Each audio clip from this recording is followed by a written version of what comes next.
Սիրելիներս, Աստված օրհն է բոլորիս։ Կուզենայի երկու հոգու մասին պատմեի՝ Պողոսի եւ Հուդայի։ Գիտեք ինչն է հետաքրքիր, որ Պողոսը մի մարդ էր, որը որ մինչև Պողոս դառնալը նա Սողոսն էր։ Նրան Աստված ընտրեց, նրան Աստված հանդիպեց ճանապարհին Դամասկոսում, երբ որ գնում էր Սողոսը, որպեսզի եկեղեցիներին վնաս հասցներ։ Ու գրված է, որ նա շատ վնասներ էր հասցնում եկեղեցիներին եւ շատ հալածանքներ էր անում եկեղեցիների նկատմամբ։ Ինքը աջ ձեռն էր քահանապետի, ինքը մեծ իշխանություն ուներ, ինքը արտոնություն ուներ, բայց հետաքրքիր է, որ նա հանդիպեց Քրիստոսին ճանապարհում Դամասկոսում, ասում է, նա ասեց, ով ես դու Տեր ու ինչ անեմ քեզ համար։ Առաջի արձագանք է, որ Հիսուսի հետ նա հանդիպում ունեցավ, ով ես դու ու ինչ անեմ քեզ համար։ Եվ գրված է թղթերի մեջ Պողոս առաքյալը խոսում է իր մասին ու ասում է, ամեն բան ես աղբ համարեցի, որպեսզի Քրիստոսին շահեմ։ Ինչ գեղեցիկ տողեր են։ Ասում է ամեն բան աղբ համարեց, ասում է ես իմ մարմինս խաչեցի Քրիստոսի հետ, որպեսզի էլ չապրեմ ինձ համար, այլ ապրեմ Քրիստոսի համար։ Տեսնում ենք Հուդայի կյանքը։ Հուդային նույնպես Աստված ընտրեց, դրեց 12-րդ աշակերտ կամ 12-ի մեջը, տվեց նրան իշխանություն, կարողություն, զորություն, օծություն, մեռելներից հարություն տալու, բժշկելու, դիվարվածներին ազատելու, ու նույնպես ինքը փառք էր, ինքը պատիվ էր վայելում ժողովրդի մեջ։ Բայց ինչն է հետաքրքիր, որ Հովհաննես ավետարանի մեջ գրված ասում է, նա գող էր, եւ նա վերցնում էր այն ամենը, ինչ որ գանձանակի մեջ գցում էին։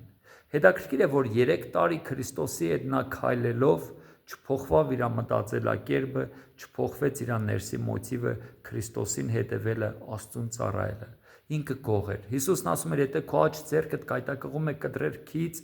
լավ է քեզ համար, որ մեծ ձեռքով մտնես երկնային արքայություն, քանց թե 2 ձեռքով դու գնաս դժոխք։ Հետաքրքիր է, որ 3 տարվա մեջ երբեք Հիսուսը Հուդային բոլորի առաջ խայտարակ չարեց, բոլորի առաջ չասեց, բոլորի առաջ ցույց չտվեց, որ նա գիտեր, որ Հուդան գող էր։ Հետաքրքիր է, որ Աստված 3 տարի Հուդային հնարավորություն տվեց փոխվելու։ Միգուցե դու հիմա նայում ես քո կյանքին, ասում ես, բայց այս բաներն անում են, ոնց որ թե ոչ մեկ չի տեսնում, անցնում է։ Գիտես, սիրելիս, ուղղակի դա Աստված քեզ ժամանակ է տալիս ապաշխարելու, փոխվելու ու որոշում կայացնելու։ Ու միտքս ավարտեմ։ Սիրելիս, գիտես Հուդան ինչ արեց։ Հուդան Հիսուսին փոխեց 30 արծաթով։ Պողոսը ամեն բան աղբ համարեց, որ Քրիստոսին շահե, իսկ Հուդան Հիսուսին մատնեց։ Հուդան Հիսուսին թողեց, որպեսզի ունենա 30 արծաթ։ Այսօր գիտեք, ամեն մեկս կանգնում ենք շատ անգամ խաչմերուկների առաջ ընտրությունների։ Ամեն բան աղբ համարենք, որպեսզի Հիսուսին շահենք, թե Հիսուսին թողնանք, որպեսզի մի ուրիշ բան շահենք։ Սիրելիներս, ամեն բան ունայնություն է։ Եթե մենք ամեն բան աղբ համարենք ու Հիսուսի հետևից գնանք, ամեն բան կտրվի մեզ։ Բայց եթե թողնանք Քրիստոսին, բայց եթե թողնանք այն սկզբունքային մեր հավատքը, եթե թողնանք ավետարանի մեջ այն ճշմարտությունը ու գնանք ուրիշ բաների հետևից ունայն, մենք կորցնենք համ Հիսուսին, ամեն ունայնությունը, համ մեր կյանքը։ Այնպես որ սիրելիս ճիշտ որոշում կայացրա։ Կարող է գայտակղիչ առաջարկներ են ելել քո առաջ, ամեն բան աղբ համարե, որպեսզի Քրիստոսին ունենաս, հավատքդ պահես, սրբությունդ պահես ու հավատարմությունդ։ Եվ քեզ ասում եմ